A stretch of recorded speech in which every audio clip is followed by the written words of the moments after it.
नमस्कार, मैं डॉक्टर शैलेंद्र कुमार सिंह, राजकीय महाविद्यालय भद्रोज का नलगोड़ा। आज का हमारा अर्थशास्त्र के अंतर्गत मुख्य विषय है मांग की लोच एवं डिमांड तथा सप्लाई के बीच संतुलन।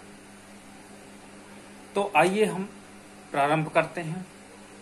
हम जानते हैं कि मांग और पूर्ति फलन, यदि दो फलन हमको दिए गए हों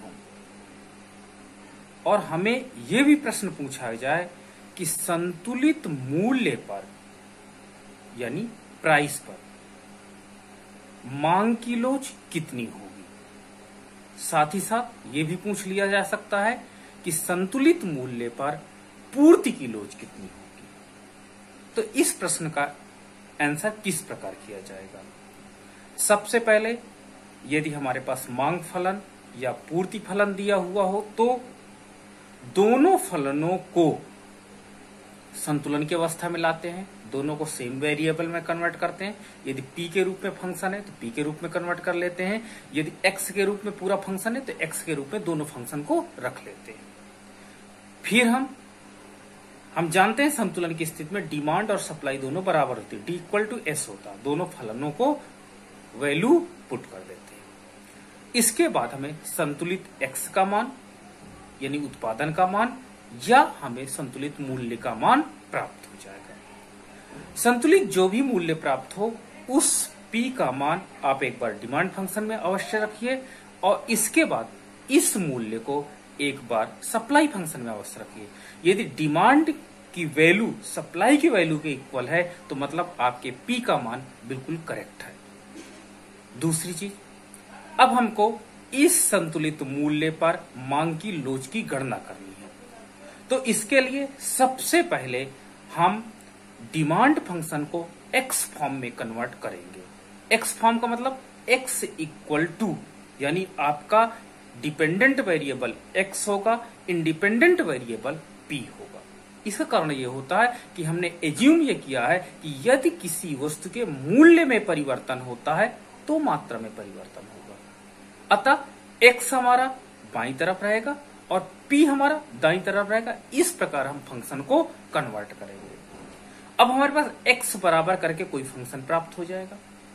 इस फंक्शन को हमको डिफरेंशिएट करना है p के रेस्पेक्ट में, यानी हमको वैल्यू निकालनी है dx/dp, क्योंकि मांग की लोच का फार्मूला होता है इलास्टिसिटी ऑफ प्राइस बराबर माइनस dx/dp इंटू p/x। तो dx/dp को निकालने के लिए हम मांग फलन को जो x के रूप में कन्वर्ट है उसका डिफरेंशिएशन कर लेते हैं।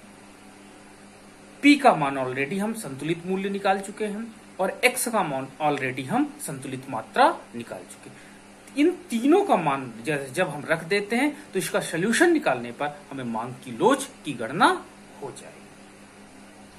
अब हमारे पास दूसरा प्रश्न यह है कि पूर्ति की लोच कैसे निकलेगी। तो पूर्ति की लोच की गणना करने के लिए हम पूर्ति फलन को भी x के फॉर्म में रख लेंगे, अर्थात x डिपेंडेंट वेरिएबल और p को इंडिपेंडेंट वेरिएबल के फॉर्म पे रख लेंगे। इस फलन को, क्योंकि मांग की पूर्ति की लोच का सूत्र होता है ES इलास्टिसिटी ऑफ सप्लाई बराबर dx/dp इंटू p/x। तो यहाँ डिफरेंशिएशन करेंगे सप्लाई फंक्शन का, जो वैल्यू आएगी dx/dp की जगह रख देंगे। उसके बाद p का मान और x का मान जो संतुलित मूल्य और मात्रा प्राप्त हुई उनको रख देंगे और इस प्रकार हमें पूर्ति की लोच की भी गणना हो जाती है।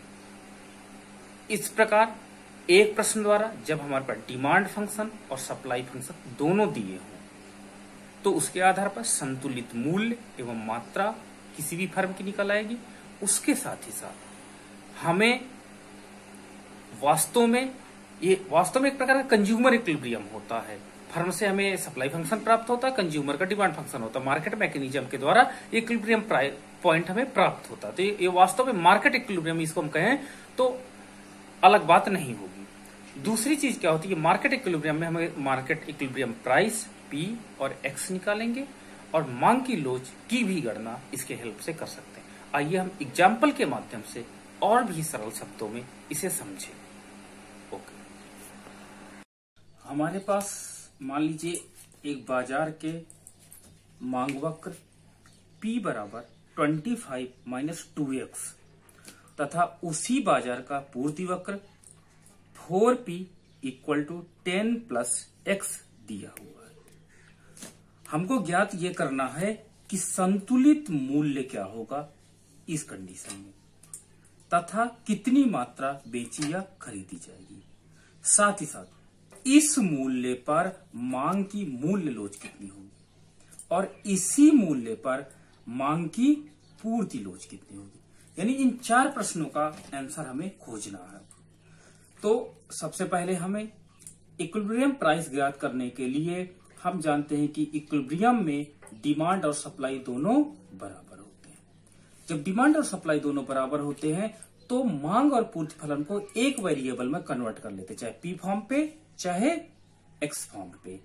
तो हम पी फॉर्म पे मान लीजिए डिमांड एंड सप्लाई फंक्शन को कन्वर्ट करते हैं। तो पी बराबर 25 माइनस 2x, ये ऑलरेडी डिमांड फंक्शन है जो पी फॉर्म में दिया है। दूसरा हम लेते हैं पूर्ति फलन। पूर्ति फलन में 4P equal to 10 plus x given है। अब हम 4 को उधर ट्रांसफर करते हैं तो इस प्रकार हमें P बराबर 10/4 प्लस x/4, ये हमारे पास P फॉर्म में इक्वेशन नंबर 2 प्राप्त हो जाता है। इक्वेशन नंबर 1 और इक्वेशन नंबर 2 दोनों P फॉर्म में हमको डिमांड एंड सप्लाई फंक्शन प्राप्त हो जाते हैं। अब दोनों का मान हम यहां पर डिमांड और सप्लाई में रख देते हैं। तो 25 minus 2x is equal to 10/4 plus x/4। अब हम क्या करते हैं कि x वेरिएबल एक तरफ कर लेते हैं। तो minus 2x minus x/4 equal to 10/4 minus 25। हमने एलसीएम लिया, 4 minus 8x minus x equal to 4, हमारे पास 10 माइनस 100। 4 4 दोनों कॉमन है या क्रॉस मल्टीप्लाई कर लेते हैं। 10 minus 9x/4 equal to minus 90/4। अब हमारे पास ये देखते हैं क्या कि 4 4 कैंसिल भी हो सकता है, अतः x बराबर यहां पर हमें 10 प्राप्त हो जाता है। अतः संतुलित मात्रा 10 है। इस 10 का मान यदि हम मांग फलन या पूर्ति फलन या दोनों फलनों में रखते हैं तो हमें संतुलित प्राइस ज्ञात हो जाएगा। तो x का मान मांग फलन पर रखने पर तो हमने P बराबर 25 माइनस 2x है। यहाँ पे x बराबर हमने 10 रखा। तो जब x बराबर 10 रखने पर P बराबर 25 minus 2 into 10, it means P equal to हमें 5, ये संतुलित मूल्य प्राप्त हो जाता है। तो इस प्रकार संतुलित मूल्य 5 होगा और संतुलित मात्रा जो होगी वो 10 होगी। अतः 2 प्रश्नों का आंसर तो हमें प्राप्त हो गया।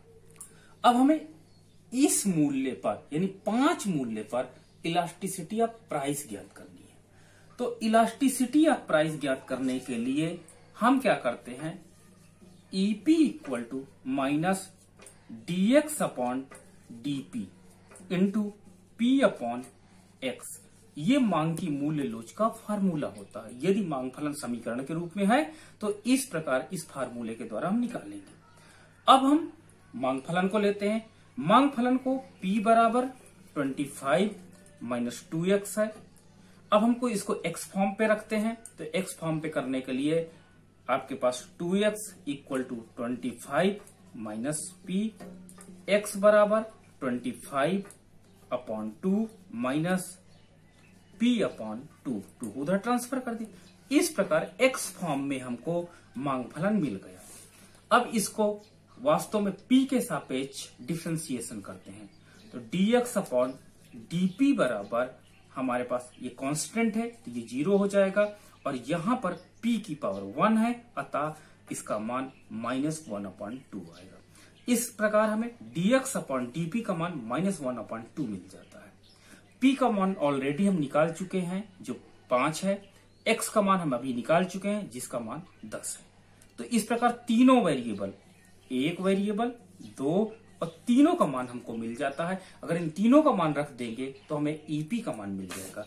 अतः ईपी बराबर -1/2 इंटू पी का मान है 5 और इसका मान है 10। तो अब हमारे पास क्या हो जाएगा, माइनस से माइनस कैंसिल हो जाएगा और हमारे पास 5/20 हो जाएगा। इस प्रकार 5 1 जा 5, अब 5 4 जा 20, 1/4 मीन्स 0.25। ये इलास्टिसिटी ऑफ प्राइस का मान कितना आ जाता है, इलास्टिसिटी ऑफ प्राइस का मान 0.25 आ जाता है। इसी प्रकार हम यदि पूर्ति फलन की लोच की गणना करें, पूर्ति फलन की लोच की गणना करने के लिए हमें पूर्ति फलन लेना पड़ेगा। पूर्ति फलन का हम जानते हैं ES बराबर dx/dp इंटू p/x, ये फार्मूला होता है। इसमें माइनस नहीं लगता है, जबकि डिमांड फंक्शन में इलास्टिसिटी निकालने के लिए माइनस लगता है, क्योंकि मांग और मूल्य के बीच में निगेटिव संबंध होता है, इसलिए माइनस लगता है। लेकिन पूर्ति में मूल्य और मांग के बीच में धनात्मक संबंध होता है, इसलिए यहाँ पे माइनस नहीं लगता।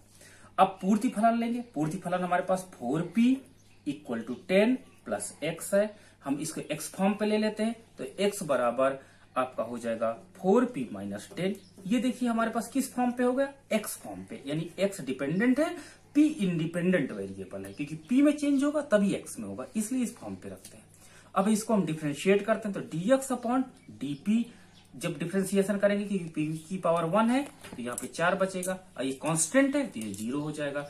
अतः हमारे पास dx/dp का मान 4 आ गया। अब हम ex इस फार्मूले में रख दो, तो dx/dp का मान आया 4, जो अभी आया, इंटू p का मान ऑलरेडी हम संतुलित मूल्य निकाले थे 5 और x का मान 10। अतः 5 को 20/10 मीन्स 2, यानी इलास्टिसिटी ऑफ सप्लाई का मान कितना आ गया, 2 आ गया।